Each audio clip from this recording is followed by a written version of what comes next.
तीन। Good evening friends, good evening students. आज का टॉपिक रहेगा हमारा गवर्नमेंट बजट।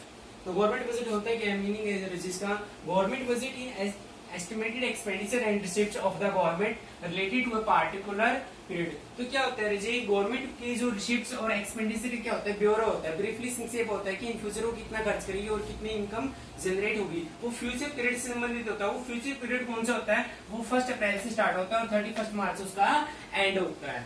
तो उसके बाद आती है बात हमारी, तो बजट को सबसे पहले बजट को कहाँ पे प्रेजेंट किया जाता है जी, बजट को प्रेजेंट किया था पार्लियामेंट के अंदर। पार्लियामेंट के अंदर पेश किया जाता है जी, पार्लियामेंट में कहाँ पेश किया जाता है, सबसे पहले पेश किया जाता है लोकसभा के अंदर। उसके बाद अप्रूवल होने के बाद वहां पेश किया जाता है जी राज्यसभा के अंदर। तो उसके बाद बात आती है जी, तो किसके द्वारा ये बजट जो प्रेजेंट किया जाता है, वो बजट प्रेजेंट किया जाता है फाइनेंस मिनिस्टर द्वारा। जो करंटली हमारे कौन है फाइनेंस मिनिस्टर है, निर्मला सीतारमण। तो बात आती है जी, तो आपको अभी तक इसके बारे में नॉलेज नहीं होगी कि जो बजट है वो कब प्रेजेंट किया था, किस टाइम प्रेजेंट किया था, किस डेट को प्रेजेंट किया था।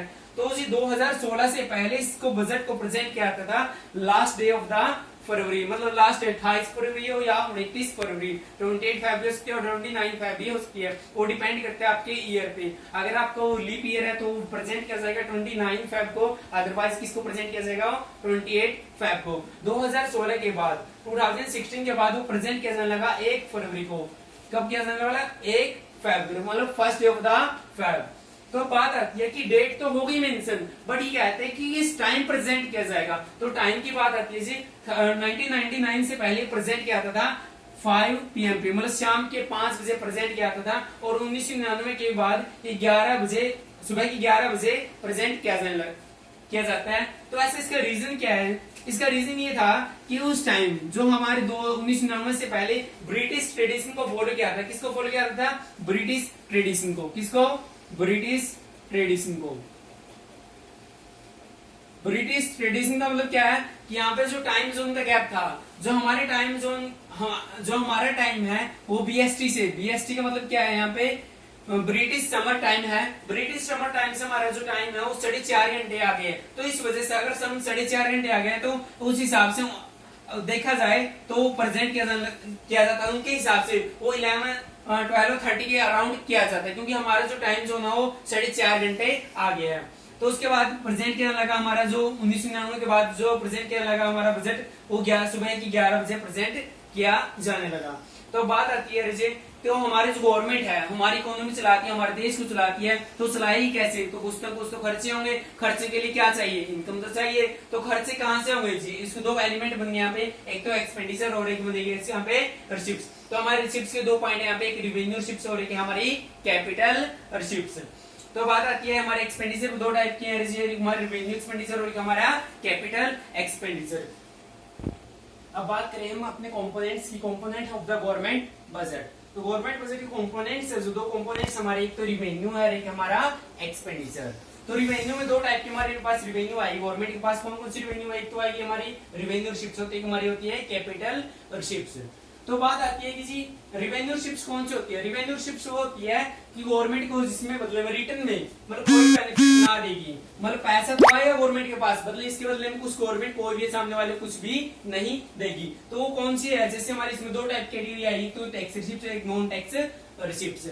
तो टैक्स, जो टैक्स से पैसा है, क्या गवर्नमेंट इसके बदले में कुछ देती है, नहीं देती। नॉन टैक्स में जैसे हमारी पेनल्टी लगाती है, गिफ्ट एंड ग्रांट्स आती है, तो इसके बदले में कोई भी बेनिफिट सामने वाले को नहीं मिलता। कहने की बात अगर हम अकाउंटिंग के हिसाब से लैंग्वेज में बात करें तो गवर्नमेंट की यहाँ पे कोई ना तो कोई एसेट रिड्यूस होगी, ना ही कोई लायबिलिटी क्रिएट होगी। तो रिवेन्यू रिसीप्ट्स वो रिसीप्ट्स होती है जिससे गवर्नमेंट की ना तो कोई एसेट डिक्रीज होगी और ना ही कोई लायबिलिटी अराइज होगी। तो बात आती है, सबसे पहले हम टैक्स रिसीप्ट्स की बात कर लेते हैं यहाँ पे। तो टैक्स रिसीप्ट से पहला आएगा हमारा इनकम टैक्स। तो इनकम टैक्स इस पे लगाते हैं, कौन सी इनकम टैक्स लगता है, सबसे पहले उसी इनकम टैक्स लगाता है जिसकी इनकम टैक्सेबल होती है। तो टैक्सेबल इनकम किसी हम कैसे मेजर करेंगे कि सामने वाले की इनकम है जो टैक्सेबल है। अगर उसकी इनकम 0 से 2.5 लाख के बीच में है तो उसकी इनकम है जो एग्जेम्प्ट मानी गई, उसको कोई भी टैक्स नहीं पे करना, कोई भी टैक्स नहीं पे करना। तो ये जो हमारे फिस्कल ईयर की बात कर रहा हूं मैं 2022 और 23 जो फिलहाल करेंटली चल रहा है, तो 2.5 लाख से अगर किसी पर्सन 2.5 लाख से 5 लाख के बीच में है तो उसको कितना परसेंट टैक्स पे करना होगा, तो कितना परसेंट पे करना होगा जी 5%। कितना पे करना होगा 5%। अगर किसी पर्सन की इनकम 5 लाख से 10 लाख के बीच में है तो उसको कितना परसेंट टैक्स पे करना होगा, उसको जी पे करना होगा 20%। 20% जितने भी इनकम होगी उसकी इनकम का टैक्स 20% उसको टैक्स पे करना होगा। अगर किसी पर्सन की इनकम 10 लाख से 20 लाख के बीच में है तो उसको कितना परसेंट टैक्स पे करना होगा 30%। तो इनमें से इससे वो अगर ऊपर होती है तो उसको 30% उसको टैक्स पे करना होगा। तो ये हमारे टैक्स की क्राइटेरिया जो ये टैक्स बना है तो इस कौन से हिसाब से बना है, ये फिजिकल ईयर 2022 और 23 का बना है। तो बात आती है जी इनकम टैक्स का हो गया, तो उसके बाद आती है जी एक्साइज ड्यूटी। एक्साइज ड्यूटी लगता है जी प्रोडक्शन पे लगाया जाता है। कौन से पे लगता है जी, प्रोडक्शन पे लगता है। अब बात आती है जी ये हमारा किस टाइप का टैक्स है। एक्साइज ड्यूटी है जो हमारे इनडायरेक्ट टैक्स है, प्रोडक्शन पे लगता है, और इनकम टैक्स डायरेक्ट टैक्स है हमारा। तो बात आती है जी एक्साइज ड्यूटी जो प्रोडक्शन पे लगता है, प्रोडक्शन पे तो लगता ही है। अब बात आती है जी जीएसटी की, उसको हमारी जो जीएसटी है अब मर्ज कर दिया गया है जीएसटी के अंदर इसको, बट हमारे यहाँ पे जो प्रोडक्शन है यहाँ पे दो जो कैटेगरी दो इंडस्ट्री है उसको एक्सक्लूड किया गया है। कौन कौन सी ऐसी दो इंडस्ट्री है जो इसको एक्सक्लूड किया गया है। एक तो हमारे जीएसटी के अंदर जो हमारा एक्साइज ड्यूटी है जो प्रोडक्शन पे लगता है, वैसे तो हमारे जीएसटी के अंदर मर्ज हो गया, अब हमारे जीएसटी लगता है सीधा गुड्स एंड सर्विस टैक्स। अब बात आती है जी जो जीएसटी के अंदर जो ऐसे दो टैक्स है, जो मतलब जो दो चीजें ऐसी है जो जिनको एक्सक्लूड किया गया है, वो कौन कौन सी दो चीजें ऐसी है। एक तो है जी पेट्रोलियम आपका, और एक आपका लिक्वर। ये ऐसी दो इंडस्ट्री है जिनको हमारा जीएसटी के अंदर शामिल नहीं किया गया। ऐसे शामिल करने का इसका पर्पस क्यों है, मतलब इसको शामिल क्यों नहीं किया गया, क्योंकि यहाँ पे गवर्नमेंट को कम फायदा होता है। क्योंकि जो गवर्नमेंट के जो टैक्स रेट है वो कितने लग जाएगी, हमारा जो मैक्सिमम टैक्स रेट है हमारे जीएसटी के वो कितने है 28% मैक्सिमम लग जाएगा। और कितना लगेगा, वैसे नॉर्मल रेट रहता है हमारा 18%। तो इस हिसाब से अगर हमारा एक एग्जाम्पल लेते हैं, हम यहाँ पे एक एग्जांपल से हम इस चीज को क्लैरिफाई करेंगे कि जो हमारे एक्साइज ड्यूटी के अंदर जो लिक्वर है या फिर पेट्रोलियम है इसको जीएसटी के अंदर शामिल क्यों नहीं किया, इसका रीजन क्या है। सबसे पहले मेन रीजन इसका रीजन ये है, जैसे क्रूड ऑयल एग्जांपल लेता हूं मैं यहाँ पे, क्रूड ऑयल जैसे कच्चा तेल आता है जी 50 रुपए में, जो हमारा पेट्रोलियम है उसको क्रूड ऑयल मान लेता हूं मैं यहाँ पे जो 50 रुपए का आता है जैसे, और इसका जो प्राइस चार्ज क्या आता है डीलर का जो इसके अंदर कमीशन होता है, डीलर का जो इसके अंदर कमीशन होता है, अज्यूम कर लेते हैं 10 रुपए इसका डीलर का कमीशन है, तो कितना होगा जी 50 60 का होगा, 50 या 5 कुछ भी मान लेते अज्यूम कर सकते हैं, जैसे 60 10 हो गया। तो इसके अंदर जो गवर्नमेंट का सेंट्रल गवर्नमेंट को जो मिलता है हमारा यहाँ पे अज्यूम कर लेते हैं यहाँ पे 15 है, कितना है 15 है। और इसके बाद कितना हुआ टोटल जी 50, और उसके बाद यहाँ पे स्टेट गवर्नमेंट भी चार्ज करेगी, तो स्टेट गवर्नमेंट भी सपोज करते हैं अज्यूम कर लेते हैं यहाँ पे 20 कितना हो गया 60 60 70 75 हो गया, तो सपोज करते हैं यहाँ पे 20 रुपए चार्ज करिए स्टेट गवर्नमेंट, तो कितना हो गया जी टोटल 95, कितना हो गया 95। मतलब जो हमारा क्रूड ऑयल कच्चा तेल 50 रुपए का आता था वो हमें कितने का पड़ रहा है 95 रुपए का पड़ रहा है, क्योंकि यहाँ पे सेंट्रल गवर्नमेंट ने लगाया और स्टेट गवर्नमेंट ने भी लगाया। अगर हम यहाँ पे अज्यूम कर लेते हैं यहाँ पे अगर जीएसटी के अंदर शामिल होता 18% जीएसटी लगता, तो 18% के हिसाब से कितना बनता है 9 रुपए, तो इट मींस ये हमारे कितना पड़ता है 50 + 9 कितना बनता है 59 का, और तो अब हम कितने पड़ रहा है ये 95 का, तो दैट इज द डिफरेंस, इसलिए इसको जीएसटी में इंक्लूड नहीं किया गया है। हम यहाँ पे कस्टम ड्यूटी की, जो कस्टम ड्यूटी लगती है हमारी, कस्टम ड्यूटी कौन सी होती है जो एक्सपोर्ट और इंपोर्ट पे लगाई जाती है, जो एक्सपोर्ट होता है माल और इंपोर्ट पे। अब बात आती है जीएसटी, ये डिफरेंट क्राइटेरिया होते हैं कि कौन सी गुड्स का एक्सपोर्ट या इंपोर्ट किया जा रहा है। सपोज करते हैं ज्यूम कर लेते हैं अगर ये लाउड स्पीकर है किया जा रहा है, जो लाउड स्पीकर होते हैं उसके जो रेट रहता है नॉर्मली जो रेट रहता है उसका रहता है 15 से 20% के बीच में, मतलब 15 से 20% के बीच में यहाँ पे टैक्स लगाया जाता है। अब बात आती है हमारा कॉर्पोरेशन टैक्स की, कॉर्पोरेशन टैक्स की बात करते हैं जो कंपनी के प्रॉफिट पर लगाता है। जब कंपनी के प्रॉफिट पर लगाया जाता है जी वो कितने होना चाहिए, किस कैटेगरी है अभी तक आपको डिफाइन नहीं होगी, ना ही बुक्स के अंदर मेंशन है ऐसी चीजें, तो यहाँ पे मैं मेंशन कर देता हूँ ऐसी कंपनी जिसका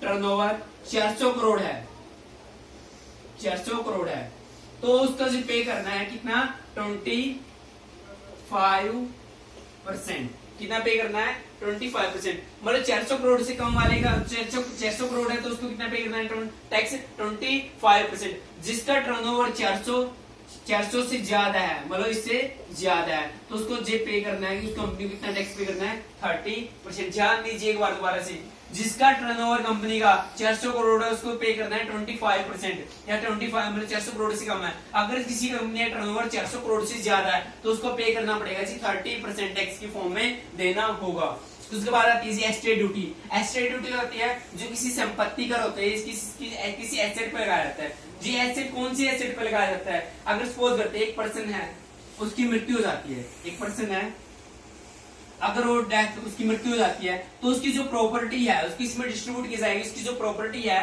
इसकी जो किसमें डिस्ट्रीब्यूट की जाएगी, किसको बांटी, किसको दी जाएगी? इसकी लीगल हियर के अंदर दी जाएगी कानूनी उत्तराधिकारी, या फिर कानूनी उत्तराधिकारी में कौन कौन होता है? उसका बेटा भी हो सकता है, उसकी बेटी भी हो सकती है, कोई भी शामिल हो सकता है, उसके फैमिली मेंबर भी शामिल हो सकते हैं यहाँ पे। बट बात ये आती है कि जब वो पर्सन मर जाता है तो उसकी प्रॉपर्टी जब जिस टाइम उसकी लीगल ईयर के अंदर डिस्ट्रीब्यूट की जाएगी तो उस टाइम जो टैक्स लगाया जाएगा वो कितना, कौन सी प्रॉपर्टी में लगा सकते हैं? जो उसकी टोटल प्रॉपर्टी, उसकी टोटल प्रॉपर्टी पे क्या लगाया जाएगा जी?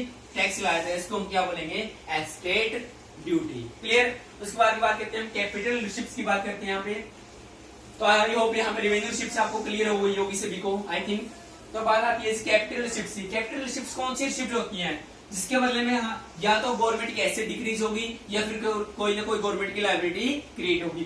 तो इट मींस कहने का मतलब यहाँ पे ये है कि गवर्नमेंट को कुछ ना कुछ यहाँ पे सेक्रीफाइस करना होगा, क्योंकि अगर कोई पैसा आएगा रिसिप्ट में, कोई पैसे तो आएगा, पैसे वाले क्या देना पड़ेगा? उसको कोई ना कोई चीज से सेक्रीफाइस करनी होगी। तो इट मींस कहने का मतलब ये है कि यहाँ तो गवर्नमेंट या तो कोई एसेट डिक्रीज होगी, पैसा आएगा तो इट मींस या तो एसेट डिक्रीज होगी या फिर कोई ना कोई लायबिलिटी क्रिएट होगी। अब बात आती है सबसे पहले की बोरोइंग्स की। अब गवर्नमेंट अगर कोई चीज लोन लेती है, बोरोइंग उधार लेती है, जो लोन किससे लेती है? वो लोन आरबीआई से लेती है, जनरल पब्लिक से लेती है और रेस्ट ऑफ द वर्ल्ड से लेती है। रेस्ट ऑफ द वर्ल्ड में क्या आएगा? बाकी किसी भी देश से। तो इट मींस अगर किसी आरबीआई से लेती है, जनरल पब्लिक से लेती है या फिर रेस्ट ऑफ द वर्ल्ड से वो बोरोइंग्स लेती है तो कहीं ना कहीं उसकी क्या लायबिलिटी इंक्रीज हो रही है। तो इट मींस इन फ्यूचर उसको पे करना होगा। अब बात आती है जी हमारी डिसइन्वेस्टमेंट की। डिसइन्वेस्टमेंट क्या होता है कि गवर्नमेंट की कोई भी एसेट है उसको हम किसी न किसी कुछ पार्ट को सेल करते हैं। जैसे बात करते हैं, मैं एग्जांपल लेता हूं, मैं जैसे लास्ट टाइम में रेलवे